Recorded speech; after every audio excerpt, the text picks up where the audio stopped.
Assalamualaikum warahmatullahi wabarakatuh. Apa kabar anak-anakku semuanya? Alhamdulillah, hari ini kita jumpa lagi belajar bersama Bu Yaya dari rumah ya. Semoga Bu Yaya berharap kalian semua dalam keadaan baik, sehat, dan selalu semangat ya nak ya. Insya Allah kita masih belajar di tema 8, daerah tempat tinggalku, subtema 3, bangga terhadap daerah tempat tinggalku di pembelajaran 4, 5, dan 6. Sebelum belajar, kita baca basmalah dulu ya nak ya, agar Allah memberikan kita kepahaman dan kemudahan belajar hari ini dari awal hingga akhir. Bismillahirrahmanirrahim. Nah, coba yuk kalian buka halaman 151. Coba. Sudah? Tolong kamu amati gambar ini ya nak ya. Ini adalah Udin dan teman-temannya nak. Mereka sedang menonton pertunjukan ketoprak. Tahukah kalian dari mana asal kesenian ketoprak itu? Ya, kesenian ketoprak berasal dari daerah Jawa ya. Akan tetapi di daerah-daerah lain juga ada pertunjukan yang mirip dengan ketoprak ini. Pada pertunjukan ketoprak ini, Udin dan teman-temannya melihat tentang pertunjukan mengenai Pati Gajah Mada. Udin dan teman-temannya sangat terkesan dengan penampilan para pemain itu dalam memainkan dalam setiap peran tokoh-tokohnya. Apalagi Udin yang merupakan orang asli suku Jawa sangat bangga dan senang terhadap kesenian ketoprak. Hari ini kalian juga akan belajar untuk bermain peran. Tapi sebelum bermain peran, kalian harus menyimak cerita tentang Cinderaras. Ya, Cinderaras merupakan sebuah cerita yang berasal dari Jawa Tengah. Apakah kalian sudah siap untuk mencari ceritanya? Silakan kalian cari tahu ya cerita Cinderaras di buku atau internet ya nak ya. Nah, sudah? Gimana? Sudah ketemu ceritanya? Menarik bukan? Apakah kalian bisa memahami isi cerita yang sudah kamu baca itu? Nah, untuk lebih memahaminya cerita tersebut, coba kalian buka buku halaman 153 ya. Dah? Dan kamu coba ya jawab pertanyaan-pertanyaan tersebut ya Naya. Nah, anak-anakku, nanti kalian bisa untuk berlatih bermain peran sesuai dengan tokoh-tokoh dan juga karakter tokoh yang kalian temukan dari cerita Cinderaras. Jangan malu-malu ya dalam berlatihnya. Kalian boleh berlatih bersama anggota keluarga kalian di rumah. Nah, tadi kita sudah belajar bahwa setiap tokoh mempunyai watak dan karakter yang berbeda-beda. Selain itu, dalam kehidupan masyarakat juga ada perbedaan dari bentuk jenis kegiatan ekonomi dan mata pencaharian penduduk. Nah, mata pencaharian penduduk bisa dibedakan dilihat dari corak kehidupan penduduk di setempat, yaitu ada yang masuk ya bercorak tradisional atau sederhana, dan juga ada bentuk corak modern. Masyarakat yang tinggal di pedesaan cenderung untuk memiliki mata pencarian bercorak sederhana berdasarkan sektor pertanian, perkebunan, dan peternakan. Sedangkan masyarakat yang tinggal di perkotaan karena keterbatasan lahan ya untuk bekerja di lingkungan alam, mereka biasanya bekerja ya bergerak di dalam bidang jasa, bisa juga dalam transportasi dan pariwisata. Nah, dengan adanya keberagaman mata pencarian baik yang bersifat tradisional maupun modern, tentunya ada banyak sekali manfaat yang bisa kita dapatkan. Di antaranya yaitu misalnya satu, yaitu menumbuhkan sikap nasionalisme. Sikap nasionalisme ini sangat diperlukan, apalagi di Indonesia yang wilayahnya sangat banyak dengan banyak sekali perbedaan karakteristik ya. Maka di situ kita akan belajar untuk mencintai tanah air. Bagaimana caranya ya? Setiap jenis-jenis pekerjaan itu menyumbangkan karya-karya terbaiknya untuk pembangunan bangsa ini. Ya, seperti kalian nih, seorang pelajar Apa yang bisa kalian lakukan untuk lebih mencintai Indonesia? Ya. Di situ ya. Lalu yang kedua yaitu menciptakan identitas bangsa di mata internasional. Maksudnya di sini adalah Indonesia dikenal sebagai bangsa yang ramah tamah, yang mempunyai adat istiadat yang luar biasa. Walaupun berbeda-beda, tapi tetap satu ya. Itulah semboyan apa nak? Bhinneka Tunggal Ika. Kemudian yang ketiga, alat pemersatu bangsa seperti sebelumnya yang sudah kita sampaikan, yang sudah Ibu sampaikan ya, bahwa semboyan Bhinneka Tunggal Ika ini itulah menjadi payung untuk mempersatukan bangsa kita ya nak ya, sehingga perbedaan yang ada bukan jadi penghalang untuk bisa bersatu. Lalu kemudian yang keempat sebagai ikon pariwisata. Nah, bagi kita semua yang merupakan orang-orang yang berada di luar Pulau Jawa, tentunya kita merasa mempunyai minat untuk mengunjungi Pulau Jawa dengan sekian banyak pariwisatanya, ya kan ya? Nah, selain orang Jawa, ada juga di Sumatera, nak. Lalu ada juga di Sulawesi, di Kalimantan, ya. Dari sana juga masih banyak pulau-pulau yang lainnya, ya.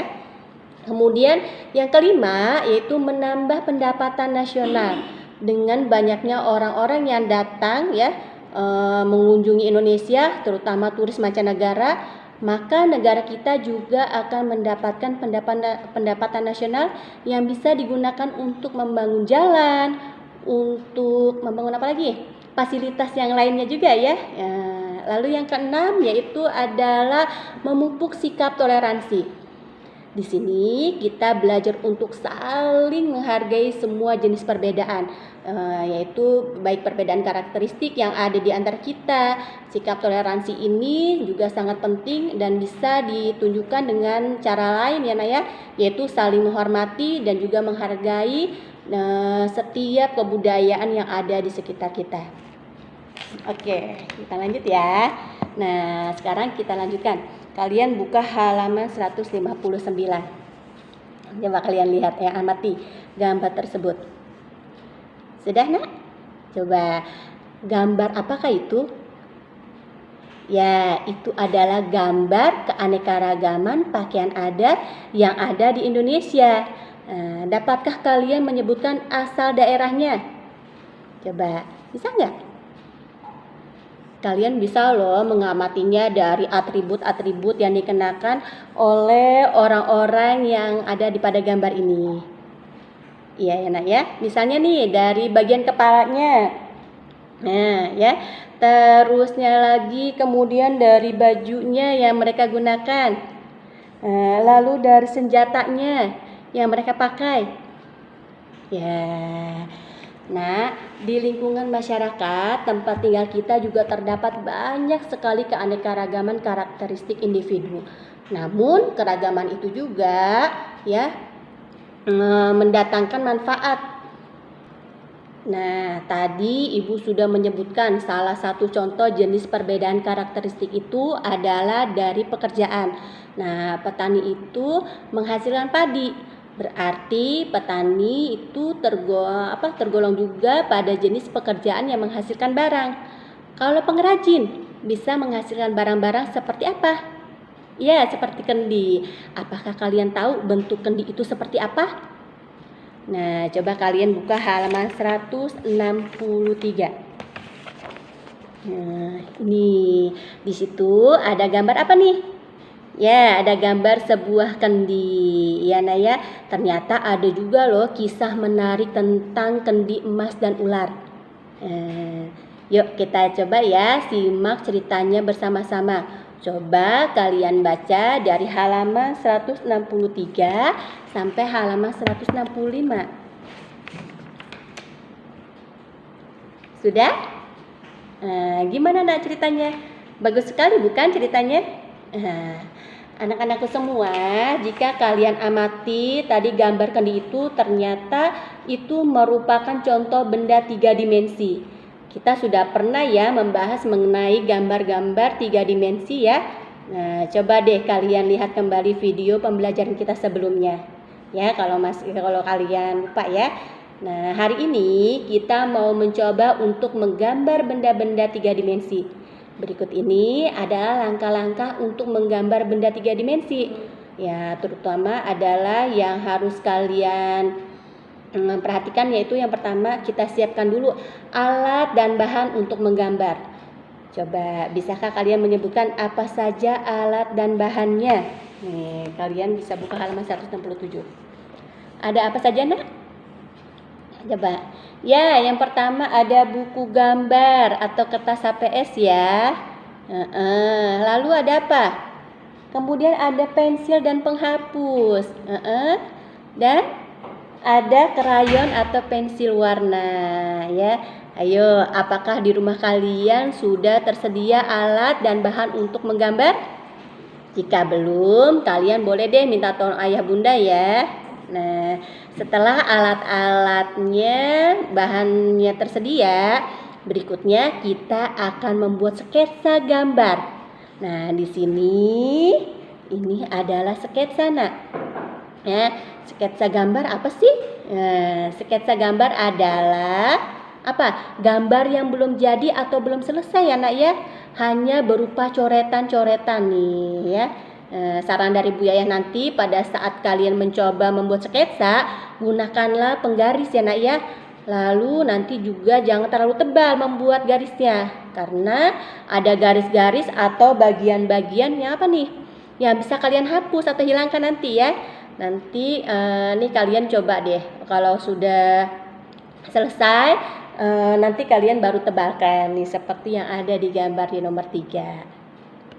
Nah, tadi kenapa Bu Guru bilang jangan terlalu tebal ya? Karena nanti kalau membuat garisnya terlalu tebal, maka ketika kamu menghapusnya hasilnya menjadi kurang bagus. Ayo kita buat perlahan-lahan ya. Nih, ya, bisa ya?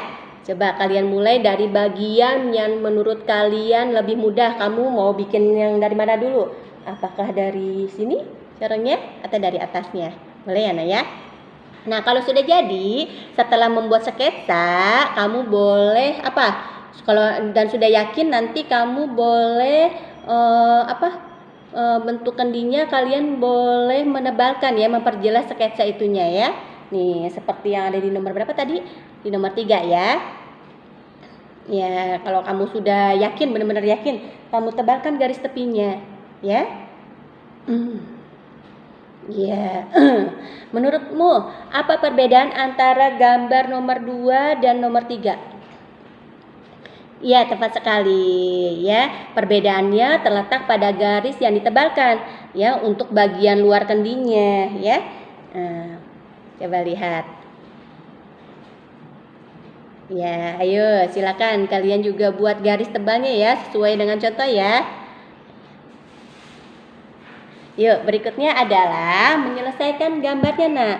Nah, tadi kalian sudah mendapatkan gambar yang setengah jadi ya, tetapi masih ada garis-garis bantu dari sketsa tadi.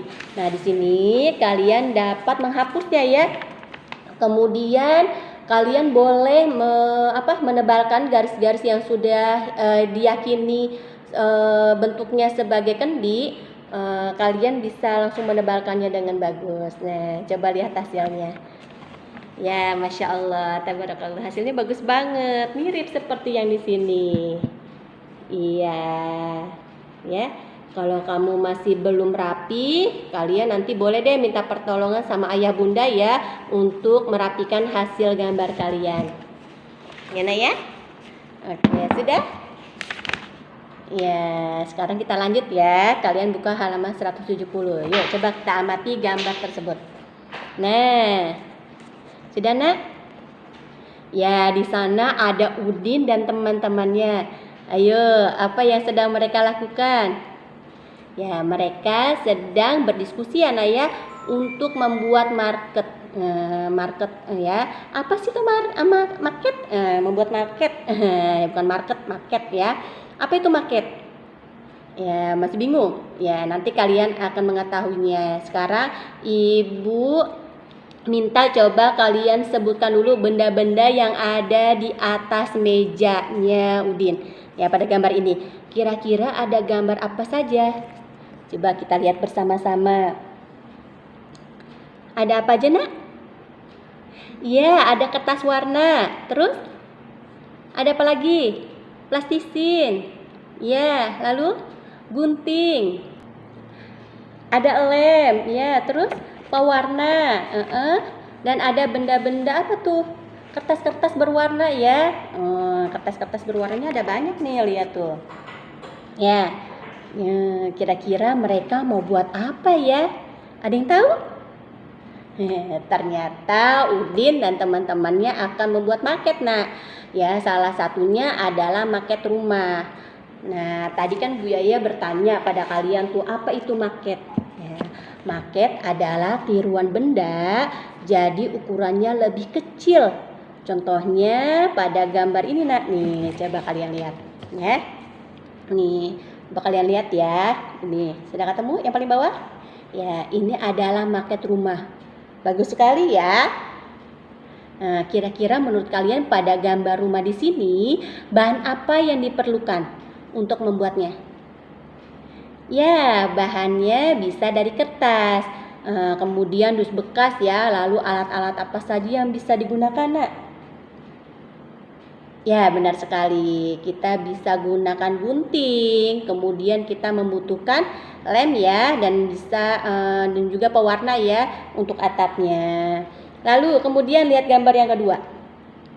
Ya, gambar apa ini? Pohon pisang dan tanaman jagung. Masya Allah, bagus sekali ya, Nak ya. Tuh, bisa nggak kalian membuatnya? Kira-kira ini bahannya apa ya?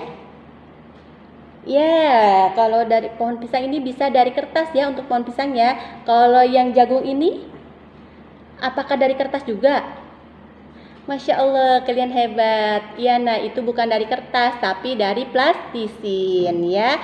Nah, kalau gambar yang ketiga, gambar yang ketiga, ya gambar apakah ini?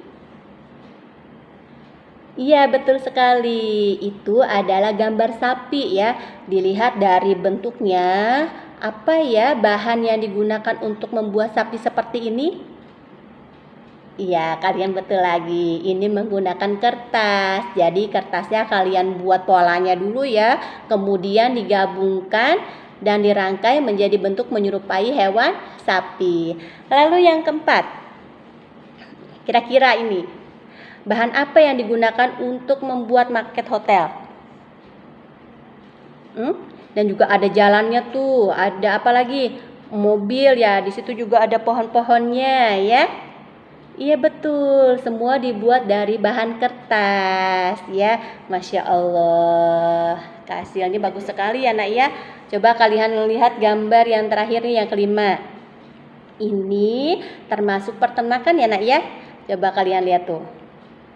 Ada pohonnya, ada peternakannya, ada kandangnya ya, ada sapi-sapinya ya.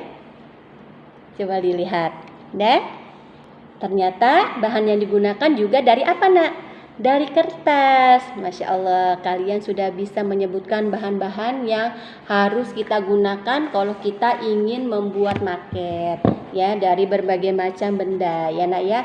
Nah, hari ini kita akan membuat bersama-sama ya dengan Udin untuk membuat karya-karya 3 dimensi berupa pohon jagung yang ada pada gambar tadi ya, Nak ya. Nih yang ada di gambar yang kedua ya. Nanti kita buat ya sama-sama ya. Iya. Nah, alat dan bahannya bisa digunakan plastisin ya. Silakan anak-anak guru coba membuatnya bersama ayah bunda di rumah.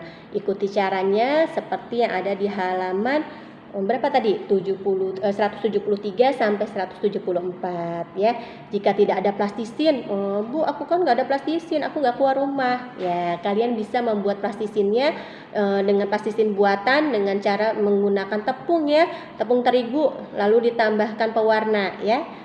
Kalian coba di rumah bersama ayah bunda. Selamat berkreasi. Jangan lupa hasilnya kirim ke link lapor diri ya, Nak ya. Nah, kita tadi ya sudah melihat Udin dan teman-temannya membuat 3 dimensi ya, Nak ya, berupa tanaman jagung. Mereka juga merencanakan untuk membuat maket berupa rumah pohon. Wah, rumah pohon Kayaknya bakalan bagus sekali ya. Nah, berbicara mengenai rumah pohon, berikut ini ada sebuah cerita mengenai taman rumah pohon. Yuk, coba kita baca bersama-sama di dalam hati ya. Kalian buka halaman 175 sampai halaman 176.